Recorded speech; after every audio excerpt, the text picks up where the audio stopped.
Udang faname atau dengan nama istilah asing Lithopeneus faname merupakan salah satu varietas udang yang paling banyak diminati saat ini. Varietas ini memiliki beberapa keunggulan dibandingkan dengan varietas udang lainnya, antara lain pertumbuhannya lebih cepat dengan pemeliharaan antara 90 hingga 100 hari, tingkat daya hidup atau survival rate yang tinggi, lebih adiktif atau tahan terhadap kondisi lingkungan, serta lebih tahan terhadap serangan hama dan penyakit. Mari kita simak rahasia sukses budidaya udang faname berikut ini. Yang pertama, persiapan lokasi. Pilihlah lokasi budidaya udang yang sesuai dengan kebutuhan. Budidaya udang faname dapat dilakukan pada air tawar di dalam kolam terpal atau juga biasanya dilakukan di tambak. Bagi yang memiliki budidaya di tambak, maka yang harus kamu lakukan pertama kali adalah mempersiapkan tambak budidaya. Tambak yang akan digunakan pastikan dikeringkan terlebih dahulu sampai ke dasarnya, supaya terhindar dari lumut dan lumpur. Persiapan lokasi budidaya inilah yang menentukan 60% dari keberhasilan budidaya udang faname. Kedua, persiapan air kolam. Ukuran kolam udang faname bisa disesuaikan dengan jumlah udang. Semakin banyak udang, tentu saja ukuran kolam harus semakin besar. Sebelum diisi oleh udang, isi kolam dengan takaran air yang cukup.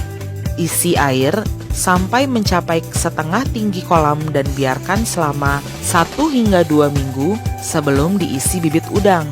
Ketersediaan air menjadi faktor penting untuk budidaya udang. 3. Pemilihan bibit. Memilih bibit unggul udang faname tidaklah mudah. Tampilan bibit udang biasanya sama dan ukurannya pun hampir seragam. Namun, ada beberapa cara memilih bibit unggul. Berikut ini ciri-cirinya. Ukurannya lebih besar dari bibit lain, bentuk tubuh panjang dan ramping, warna bibit jernih, bersih dari kotoran dan lumut, serta lebih lincah dari bibit udang lainnya. 4. Penebaran bibit. Penebaran bibit lebih baik dilakukan di sore hari dengan temperatur cuaca yang tidak terlalu panas. Setelah itu, pastikan suhu air kolam juga tidak terlalu panas. Bibit dengan cara aklimatisasi agar bibit menjadi nyaman dengan suhu air, tidak stres dan mati. Caranya, bibit didiamkan dalam wadah dan dimasukkan ke kolam selama 15 sampai 20 menit, lalu dilepaskan secara perlahan. 5. Pemberian pakan dan nutrisi. Pemberian pakan pada udang faname juga tidak asal, karena pakan disesuaikan dengan perkembangannya. Terdapat 3 fase perkembangan udang, yakni fase starter, grower, dan finisher. Nah, berikut adalah 3 jenis pakan udang faname sesuai pertumbuhannya. 6. Pemeliharaan.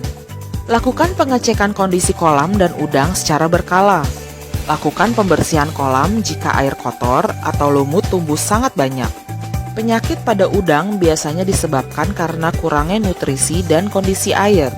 Lakukan pemantauan dan pengecekan suhu yang ada dalam kolam tambak yang mengandung pH yang ada di dalamnya. 7. Pemanenan.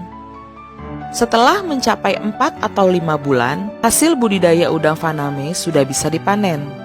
Berat udang faname yang layak jual biasanya sebesar 15 hingga 25 gram per ekor. Panen sebaiknya dilakukan di malam hari untuk menjaga mutu udang faname. Adapun cara panen udang faname sebagai berikut. Cuci udang dari lumpur dan sisa makanan yang menempel di badannya. Sortir udang faname berdasarkan ukuran. Timbang berat udang, semakin berat dan semakin besar maka akan semakin mahal. Demikian rahasia sukses yang harus diperhatikan untuk mulai budidaya udang faname. Agar mendapatkan hasil panen yang berkualitas, lakukan proses mulai persiapan, pemilihan bibit, penebaran bibit, pemberian pakan, dan pemeliharaannya secara baik dan benar.